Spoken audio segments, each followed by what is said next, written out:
Halo teman-teman semuanya, bagaimana kabarnya? Semoga kabarnya sehat-sehat semuanya ya.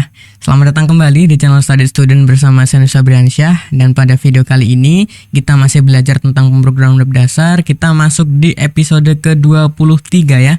Dan kita akan membahas mengenai overflowing content atau konten yang melimpah begitu. Nah tapi sebelum itu, saya akan berterima kasih dulu kepada sponsor kita di video kali ini, yaitu Niaga Hoster. Niaga Hoster adalah perusahaan penyedia web hosting unlimited terbaik di Indonesia yang memiliki layanan beragam, mulai dari unlimited hosting, cloud VPS, domain, sampai layanan website instan. Ada banyak keunggulan Niaga Hoster, di antaranya harga yang terjangkau dengan kualitas hebat, sehingga kita mendapat fitur yang lengkap mulai dari auto install WordPress, cPanel, hingga SSL gratis. Niaga Hoster juga menjamin server yang uptime sehingga website kita selalu online setiap saat. Keunggulan lainnya yaitu hosting super cepat diimbangi dengan keamanan website ekstra yang memungkinkan website kita terlindung dari serangan hacker, malware, dan virus berbahaya. Tidak hanya itu, Niaga Hoster juga mempunyai tim support yang selalu sedia membantu kita kapan saja ketika kita mempunyai kendala atau permasalahan. Cukup dengan mengklik tombol live chat di pojok kanan bawah pada website, dan tulis serta kirim kendala kita, tim support Niaga Hoster langsung sigap membantu kita. Dan saat ini, Niaga Hoster memberikan diskon yang sangat besar up to 75% untuk salah satu layanannya, yaitu paket personal. Jika teman-teman ingin mendapatkan potongan harga 10% lagi, sebelum checkout teman-teman bisa masukkan kode kupon SWSKUI, lalu tekan tombol gunakan. Jadi lumayan banget, kita dapat potongan harga berkali-kali. Jadi tunggu apa lagi? Buat teman-teman yang lagi cari web hosting untuk website atau aplikasi teman-teman, langsung aja kunjungi link yang ada di deskripsi video ini untuk informasi lebih lengkap. Mengingat perkembangan zaman yang serba IT, upgrade sekarang dan awali kesuksesan Anda bersama Niaga Hoster.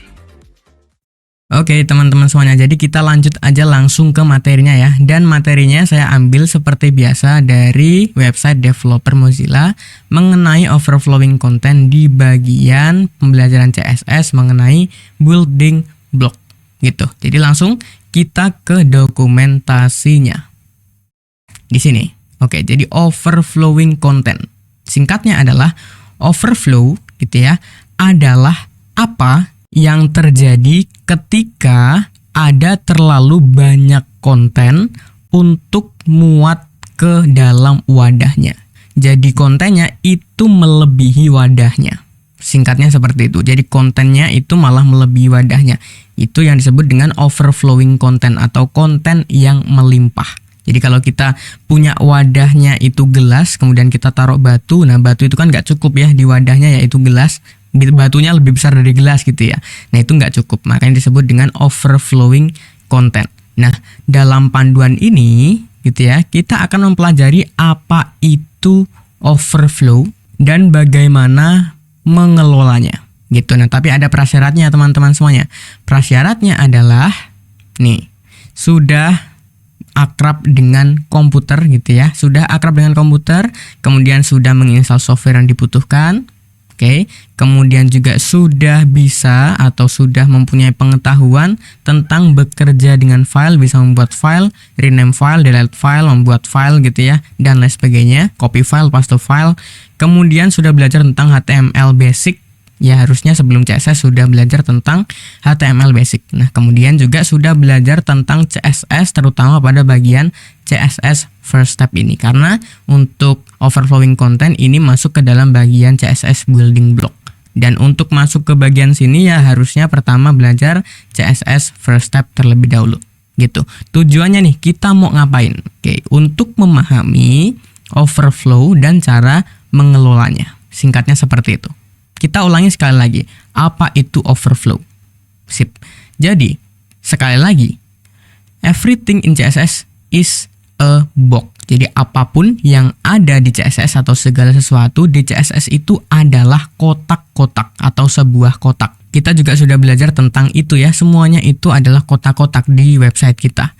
Nah, kita itu dapat membatasi ukuran dari kotak gitu ya, dengan menetapkan nilai width dan height-nya. Oke, kita udah tahu. Atau bahkan mengenai inline size dan block size, kita juga udah belajar. Kalau teman-teman baru kenal istilah ini, ya berarti review-review lagi video-video sebelumnya. Kan gitu. Oke, jadi overflow, oke, sekali lagi terjadi ketika ada terlalu banyak konten dimasukkan ke dalam box atau di dalam wadah atau di dalam kotak. Terlalu banyak isi yang kita tuangkan ke dalam wadah gitu. Nah, CSS itu menyediakan berbagai alat untuk mengelola overflow gitu atau berbagai tools untuk mengelola overflow.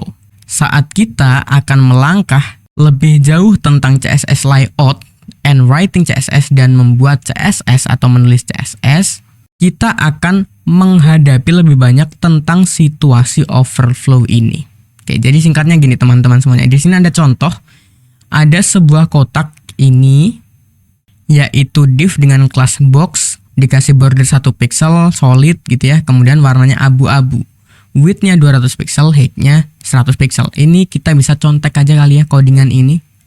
Oke, kita akan contek aja, copy. Oke, kalau udah kita buka VS Code-nya. Jangan lupa untuk bikin folder dulu overflow content atau overflowing content. Kemudian di dalam folder itu kita bikin file baru namanya index.html seperti ini. Kemudian kita bikin struktur HTML-nya kayak gini ya. Kita namain untuk title-nya overflowing content. Gini. Kemudian nanti kita akan menyambungkan atau menghubungkan HTML ini dengan style CSS kita, styles.css, walaupun kita belum bikin tuh filenya. Kemudian kita akan paste di sini aja seperti ini. Seperti ini. Tapi biar lebih keren lagi, gimana kalau div-nya ini saya taruh di bawah deh, biar lebih beda gitu. Gini, ini tab sekali, ini seperti ini, dan ini P juga harusnya. P. Nah gini, kemudian tutupnya kita pindahin ke sini. Nah, gini, sip ya. Kemudian kita bikin, atau di sini ada H1 lagi. H1, ini overflowing content. Gini, kita bikin satu file lagi namanya styles.css untuk file CSS kita. Kemudian kita akan paste dari yang tadi, dari yang ini nih. Kita copy aja untuk stylenya, kemudian balik ke VS Code-nya, paste di sini. Gitu. Kemudian kita akan buka untuk HTML-nya, klik kanan, kemudian live preview aja langsung. Nah, hasilnya seperti ini. Tuh, melebihi ya, melebihi. Biar lebih bagus tampilannya, gimana kalau saya bikin 3 kolom seperti ini. Sip, kemudian di kolom ketiga klik cari style CSS, Ctrl P, kemudian pilih style CSS. Nah, gini aja. Udah, ini HTML, ini CSS, ini tampilannya. Itu live previewnya. Nah, ini misalnya saya height-nya gedein jadi 200. Nah, seperti ini. Tuh, jadi melewati ya. Atau bahkan width-nya cuman saya kasih 150. Nah, kayak gini. Overflowing kelewat, kemudian height-nya pun ini kelewat. Itu adalah situasi overflowing atau konten yang melimpah. Kan gitu. Nah, cara ngakalinya gimana? Cara ngakalinya gampang banget teman-teman semuanya. Cara ngakalinya adalah kita bisa menggunakan properti yang namanya overflow. Nah, kayak gini nih. Tadi ya contohnya. Terus caranya itu bisa menggunakan properti yang namanya overflow gitu. Kita coba langsung. Jadi di sini div atau elemen apapun yang mempunyai kelas box, di sini kita terapkan div ya. Kita akan set overflow-nya gitu adalah misalnya hidden. Tuh. Jadi konten yang melewati itu di hidden atau disembunyikan. Nah, ini kalau kita terapkan overflow itu mencakup overflow X gitu dan overflow Y. Sumbu horizontal dan sumbu vertikalnya. Kan gitu. Sip. Contoh. Kalau kita mau yang kita hidden yang X aja. Tuh, yang horizontalnya hidden, lalu yang Y-nya atau vertikalnya itu ada scroll-nya. Nah, scroll ini dapat dari mana? Nah, secara default teman-teman semuanya, kalau kita baca lagi, secara default itu value-nya adalah visible gitu, tampilkan aja. Jadi defaultnya gini, visible. Nah gini, tampilin aja kalau ada konten yang melebihi wadahnya gitu. Kemudian nih ada satu lagi yaitu scroll gitu. Contoh, kalau kita cuman mau horizontalnya hidden aja gitu, kemudian overflow Y-nya atau yang vertikalnya kita mau ada scrollnya kayak gini. Nah cuman ini akan beresiko ketika misalnya ini saya cut kontennya sampai segini aja, cut, kurang, atau kita hapus P yang satu deh, kita hapus atau Ctrl X. Nah ini ada scrollnya walaupun nggak ada buttonnya ya, nggak ada indikatornya gitu. Nah ini akan berpengaruh, makanya paling aman adalah auto gitu. Kalau dia nggak melewati batas atau tidak melimpah kontennya, maka yang nggak ada scrollnya. Cuman kalau ada kontennya, dia ada scrollnya. Kalau konten yang melimpah ada scrollnya gitu. Jadi ini kita bisa akali, misalnya overflow-nya auto aja gini. Jadi kalau lebih ada, kemudian kalau nggak lebih ya udah disesuaikan auto gitu teman-teman semuanya. Simple aja, overflowing content teman-teman harusnya udah tahu sekarang adalah konten yang melebihi ruangannya. Simple banget. Itu adalah overflowing content, kita bisa akalin teman-teman semuanya. Jadi itu ya untuk video kali ini, gampang banget. Kita udah memahami tentang overflowing content adalah konten yang melimpah atau yang lebih besar dari ukuran wadahnya, dan kita juga udah menangani hal yang mengenai overflowing content tersebut. Sebenarnya kalau mau aman lagi, kalau mau aman lagi ya kontennya jangan lebih besar dari wadahnya kan gitu.